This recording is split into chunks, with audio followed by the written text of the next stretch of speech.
نواز شریف کو پارٹی کے رہنماؤں کو جیل جاتا دیکھنا پڑا۔ پھر اس کے بعد مریم نواز کہتی ہیں کہ اب چونکہ تمہاری باری آئی ہے، تم ملک کے پرائم منسٹر بنے ہو، تو تم نے فوج پر حملہ نہیں کیا بلکہ تم نے فوج پر اپنی کرسی بچانے کے لیے، اپنا اقتدار بچانے کے لیے خودکش حملہ کر دیا ہے۔ ایک شخص جو تمہارا مائی باپ ہے اسے تم کرسی پہ رکھنا چاہتے ہو، تم نے فوج پر وار کرنے کے لیے سٹانس لیا ہے۔ یعنی جو آج کل ایک سول ملٹری ایک ٹینشن بنی ہوئی ہے، اس پر مریم نواز کل کے جلسے میں کہتی ہیں کہ تم نے فوج پر وار کرنے کے لیے یہ سٹینڈ لیا ہے، تم نے آئین کو تار تار کرنے کے لیے سٹینڈ لیا ہے۔ اور پھر مریم نواز نے 2 دھمکیاں دیں وزیر اعظم عمران خان کو۔ وہ دھمکیاں کیا تھیں؟ پہلی دھمکی میں مریم نواز نے کہا کہ کبھی نواز شریف بننے کی غلطی نہ کرنا، یعنی عمران خان سے مریم نواز کہہ رہی ہیں کہ کبھی نواز شریف بننے کی غلطی نہ کرنا۔ دوسری دھمکی وہ یہ دیتی ہیں کہ کبھی سیاسی شہید بننے کی کوشش بھی نہ کرنا۔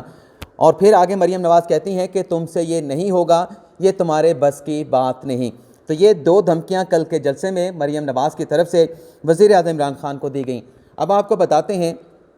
کہ مریم نواز کی تقریر کے 10ویں پوائنٹس میں کون سے 10 الزامات وزیر اعظم عمران خان پر لگائے گئے اور کون سے 16 الزامات ہیں جو کل کے جلسے میں مریم نواز کی طرف سے وزیر اعظم عمران خان پہ لگائے گئے۔ لیکن یہاں پر میں یہ ایڈ کرنا چاہوں گا جو میں نے اپنے انٹرو میں بھی بتایا ہے کہ مریم نواز نے کل کی تقریر کے ذریعے جو ایک تاثر دینے کی کوشش کی کہ وہ مذمت کا بیانیہ لے کے چل رہی ہیں، لیکن میں یہ سمجھتا ہوں میں نے جو مریم نواز کی کل 50 منٹ کی تقریر سنی ہے، وہ تقریر مذمت کا جو بیانیہ دکھایا گیا وہ صرف دکھاوے کی حد تک تھا۔ کل کی مریم نواز کی جو تقریر ہے اس میں جنرل فیض حمید صاحب کو سنگل آؤٹ کیا گیا اور جنرل باجوہ صاحب کا نام نہیں لیا گیا، اور جنرل باجوہ صاحب کا نام نہ لینا یہ شریف خاندان کی طرف سے، مصمم نواز کی طرف سے جنرل باجوہ صاحب کے لیے ایک مفاہمت کا پیغام ہو سکتا ہے۔ نہیں جانتا کہ اندرونی کھاتا کوئی گیم چل رہی ہے نہیں چل رہی، لیکن جس طریقے سے یہ ساری تقریریں کی گئیں، جس طریقے سے نام لیے بغیر جو ہے وہ خفیہ ادارے کے سربراہ کو ٹارگٹ کیا گیا، اس سے لگتا ہے کہ کہیں نہ کہیں سے شریف خاندان کو، مصمم نواز کو گرین سگنل جو ہے وہ ضرور مل چکا ہے۔ کل کے جلسے میں ایک اور بات جو مریم نواز نے تقریر ختم کی تو اس کے فوری بعد ایک ان کے کارکن ہیں مصمم نواز کے، ان کا میں نام نہیں جانتا، لیکن انہوں نے باقاعدہ جلسے کے اختتام اپنا مریم نواز کی تقریر کے اختتام میں تمام لوگوں سے کہا کہ میں یہ نعرہ لگاؤں گا کہ جنرل فیض حمید تم استعفیٰ دو۔ جنرل فیض حمید کا استعفے کا جو ہے وہ کل نعرہ جو ہے اس شخص سے مصمم نواز کے رہنما کی طرف سے لگایا گیا۔ اور مولانا فضل الرحمان نے بھی کل ایک عمران خان صاحب پر الزام لگایا۔ مولانا فضل الرحمان کا اپنی تقریر میں، ویسے تو ان کی بھی 20 منٹ کی تقریر تھی، 10:20 پر انہوں نے اپنی تقریر کا آغاز کیا مولانا فضل الرحمان نے، اور 10:40 پر جو مولانا فضل الرحمان کی تقریر تھی وہ ختم ہو گئی تھی۔ مولانا فضل الرحمان کا جو میں نے ان کی تقریر کا پوائنٹ نوٹ کیا ہے اس میں مولانا فضل الرحمان کا کہنا تھا کہ سب الزام یہ لگا رہے ہیں کہ جو عمران خان ہے اس نے ایک غیر ملکی سربراہ کی طرف سے تحفہ کی گئی گھڑی کو فروخت کر دیا ہے، اور یہ اقدام عمران خان کا قوم کے چہرے پر بدنما داغ ہے۔ اور آگے مولانا فضل الرحمان کہتے ہیں کہ انشاءاللہ اب تحریک چلے گی، آپ ہمیں سپورٹ کریں، آپ کو ہم سپورٹ کریں گے، تو عوام کو باہر نکلنے کی جو ہے ایک ترغیب جو ہے مولانا فضل الرحمان کے کل کے جلسے میں دی ہے۔ اور اس بات سے بظاہر یہ لگتا ہے کہ کل کے مولانا فضل الرحمان کے اس خطاب کے بعد جو 18 اکتوبر کو پی ڈی ایم کا مرکزی جو اجلاس بلایا گیا ہے، اس اجلاس میں حکومت کے خلاف اب تحریک چلانے کی جو ہے وہ کا کوئی نہ کوئی فیصلہ کیا جائے گا، کیونکہ علامہ ساجد میر صاحب نے جو کل خطاب کیا اس میں بھی انہوں نے عوام کو باہر نکالنے کی بات کی، اور جو اویس احمد نورانی صاحب نے خطاب کیا اس میں بھی انہوں نے عوام کو باہر نکال کے، اور محمود خان اچکزئی نے بھی اس ساری صورتحال میں بلکہ یہ بھی کہا کہ اب ہمیں محمود خان اچکزئی نے کہ ہمیں اسمبلیوں سے استعفے دینے چاہیے، اور حکومت کے خلاف یہ جو تحریک ہے جو پی ڈی ایم کے پلیٹ فارم سے شروع کی گئی تھی اسے منظم انداز میں باہر نکال کر جو ہے وہ حکومت کے خلاف ہمیں تحریک چلانی چاہیے۔ اب مریم نواز کا جو 10 پوائنٹس ہیں، 10 پوائنٹس میں سے میں 10ویں پوائنٹ کی سب سے پہلے بات کروں گا، جس میں مریم نواز نے وزیر اعظم عمران خان اور جنرل فیض حمید پر الزامات لگائے۔ مریم نواز نے اپنے 10ویں پوائنٹس میں کہا، وہی بات میں دوبارہ سے دہراؤں گا، کہ ایک اس شخص کو کرسی پر رکھنے کے لیے جو خفیہ ادارے کا سربراہ ہے، اس کے بعد جو ہے وہ الزامات کا سلسلہ شروع ہوتا ہے۔ مریم نواز کہتی ہیں کہ اس شخص کو یہ بچانا چاہتا ہے، کرسی پہ رکھنا چاہتا ہے جو اس کی کرسی کو بچاتا ہے۔ تو پہلا الزام یہ لگایا گیا۔ دوسرا الزام یہ لگایا گیا کہ وہ مخالفین کو پکڑتا ہے، وہ جو ججز پر دباؤ ڈالتا ہے، وہ جو عدلیہ کا چہرہ داغدار کرتا ہے، وہ جو ججز کو بلیک میل کرتا ہے، وہ جو صحافیوں کو اغوا کرتا ہے، وہ شخص جو صحافیوں کی زبانیں بند کرواتا ہے، وہ شخص جو صحافیوں کو نوکریوں سے نکلواتا ہے، وہ شخص جو ٹی وی چینلز کو بند کرواتا ہے، وہ شخص جو آگے ایک اور بھی الزام لگایا گیا مجھے بھول گیا، لیکن یہ آخری الزام یہ ہے کہ وہ شخص جو الیکشن کو چوری کرواتا ہے۔ تو ان 10 الزامات میں سے 9 الزامات جو مریم نواز کی طرف سے جنرل فیض حمید صاحب کا نام لیے بغیر لگائے گئے، یہ وہ ایلیگیشن ہیں جس پر مریم نواز نے یہ تاثر دیا ہے کہ جو جنرل فیض حمید صاحب ہیں، جو D G I S I کے سربراہ ہیں، وہ وزیر اعظم عمران خان کے کنٹرول میں ہیں۔ 10واں الزام الیکشن چوری کا لگایا گیا، اور اس میں انہوں نے سینٹ الیکشن کی بھی بات کی، اس میں انہوں نے اور انتخابات کی بات کی، لیکن اس سے یہ جو 10 الزامات مریم نواز کی طرف سے لگائے گئے، بظاہر تو یہ جنرل فیض حمید پہ لگائے گئے، لیکن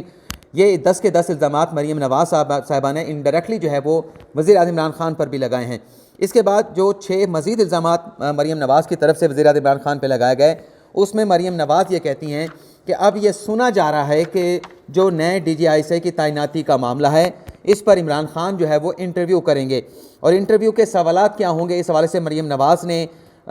مزید یہ کہنا تھا کہ انٹرویو میں جو D G I S I کی نومینیشن کے حوالے سے، تقرر کے حوالے سے کیے جائیں گے، اس میں پہلا سوال یہ ہوگا کہ آر ٹی ایس کو کس طرح سے بٹھانا ہے، آر ٹی ایس کو کس طرح سے آپ کنٹرول کریں گے۔ دوسرا سوال کہ الیکشن کے بیلٹ پیپر کے جو ڈبے ہیں انہیں چوری کس طریقے سے کرنا ہے،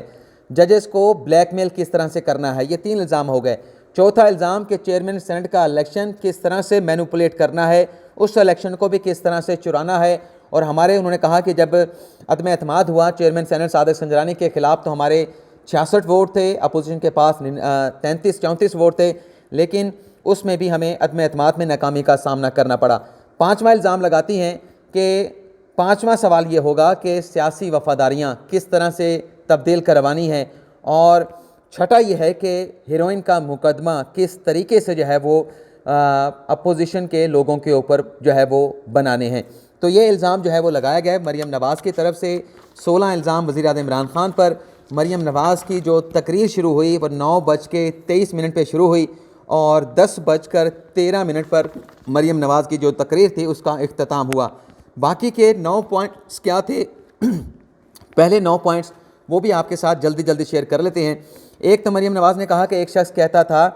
اور وہ شخص عمران خان تھا، کہ جب آٹا مہنگا ہوتا ہے، چینی مہنگی ہوتی ہے، جب بجلی پیٹرولیم کی قیمتوں میں اضافہ ہوتا ہے تو سمجھ لیں کہ وزیر اعظم چور ہے۔ اور یہ بات کہتے ہیں انہوں نے موازنہ کیا کہ ان کے دور میں چینی کی قیمتیں کیا تھیں اور عمران خان کی دور میں چینی کی قیمتیں کیا ہیں۔ مریم نواز نے کہا کہ ہمارے دور میں چینی کی قیمت 50 روپے فی کلو تھی، اب 120 روپے کلو ہے، روٹی 5 روپے کی تھی، اب 25 روپے کی ہے، بجلی کا یونٹ 12 روپے کا تھا، اب 25-26 روپے یونٹ کا ہو چکا ہے، پیٹرول ہمارے دور میں 70 روپے لیٹر تھا، آج 138 روپے کا ہو گیا ہے، لیکن یہاں پر ڈالر کا فرق بھی موجود ہے، اس وقت ڈالر 105 روپے کا تھا، آج ڈالر 175-170 روپے کا ہے۔ اور پھر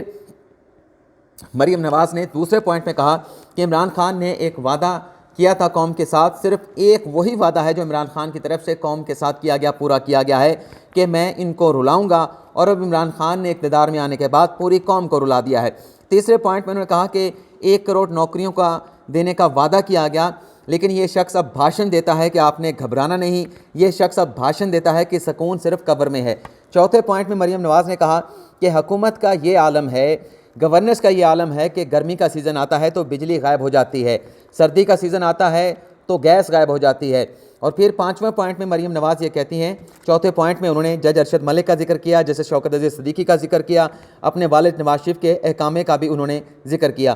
5ویں پوائنٹ میں کہتی ہیں کہ چوری کی داستان سن لو، 22 ارب کا ڈاکہ ڈالا گیا ایل این جی کے معاملے پر، جان بوجھ کر ایل این جی مہنگی خریدی گئی، تاخیر سے منگوائی گئی، تاریخ کا سب سے بڑا ڈاکہ آٹا کے اسکینڈل میں، چینی کے اسکینڈل میں، اور جو پشاور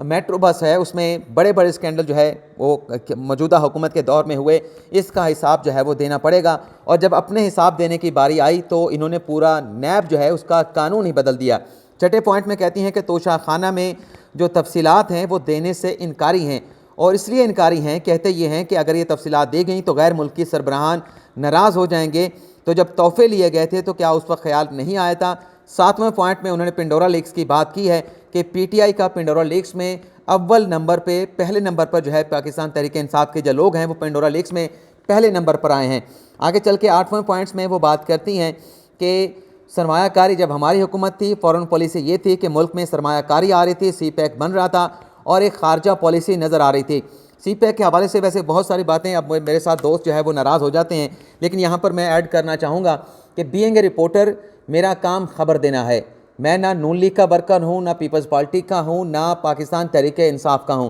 میری خبر سے ایگری کرنا ڈس ایگری کرنا آپ لوگوں کا اپنا استحقاق ہے، ثوابدید ہے، لیکن جو خبر آپ کو لگے کہ عمران وسیم جو ہے وہ مبالغہ رائے کر رہا ہے، آپ اسے نوٹ کریں۔ وقت جو ہے وہ میری خبر کو درست ثابت کرے گا۔ تو یہ جو مریم نواز صاحبہ نے قیمتوں کے حوالے سے بات کی ہے، اس میں اگر بجلی اور پیٹرول اور گھی کو نکال دیا جائے تو باقی جو چیزوں کی قیمتوں میں اضافہ ہوا ہے یہ ایک بڑا تشویشناک ہے۔ اسی طرح سے جو توشہ خانہ کی بات کی گئی، ہم عمران خان کی بات کرتے ہیں، جب وہ اپوزیشن میں تھے وہ دوسروں کا احتساب کی بات کرتے تھے، دوسروں سے جواب مانگتے تھے، تو توشہ خانہ میں جب حکومت کہہ رہی ہے کہ ہم نے پیسے دے کے یہ تحفے خریدے ہیں تو بتانے میں حرج کیا ہے؟ پینڈورا لیکس آ چکی ہے، کوئی خط جو ہے عمران خان کی طرف سے سپریم کورٹ کو نہیں لکھا گیا اور یہ خط لکھا جانا چاہیے تھا۔ اکاؤنٹیبلٹی کا نعرہ پاکستان تحریک انصاف کا صفحے اول کا جو ہے وہ مینیفیسٹو میں ایک پوائنٹ تھا۔ 9ویں پوائنٹ میں کہتی ہیں کہ یہ یو این اسمبلی میں اس لیے نہیں گئے کیونکہ کسی سربراہ نے بھی ان کے ساتھ ملنے کے لیے تیار نہیں تھے، اور یہ اسلام آباد کے میئر سے جو بڑھ کے جو ہے اس کے اختیارات نہیں ہیں۔ یہ مریم نواز صاحبہ نے کل کی تقریر میں بات کی ہے۔ 10واں پوائنٹ جو ہے وہ آپ کے ساتھ میں پہلے شیئر کر چکا ہوں، اور جو مولانا فضل الرحمان نے توشہ خانہ کی بات کی ہے معافی چاہتا ہوں، تو اسلام آباد ہائی کورٹ نے توشہ خانہ کیس کے حوالے سے جو تحریری حکم نامہ ہے وہ جاری کر دیا ہے، اور اس تحریری حکم نامے میں عدالت نے 11 نومبر تک کا جو ہے وہ الٹیمیٹ دیا ہے کہ 11 نومبر تک کیا فیصلہ کرنا ہے، اس کیس پر فیصلہ کرانا ہے، یا جو معلومات انفارمیشن کمیشن کی طرف سے مانگی گئی ہیں، درخواست گزار ابرار خالد کی طرف سے مانگی گئی ہیں، اس میں پبلک کرنا ہے نہیں پبلک کرنا، تو 11 نومبر تک جو ہے وہ مہلت ہے، اور اس کیس کی سماعت کو جو ہے ملتوی کر دیا گیا ہے۔ آپ ناظرین سے اجازت چاہوں گا، امید کرتا ہوں کہ آپ کو آج کا ہمارا یہ پروگرام پسند آیا ہوگا۔ آپ سے اجازت چاہتے ہیں، اللہ حافظ۔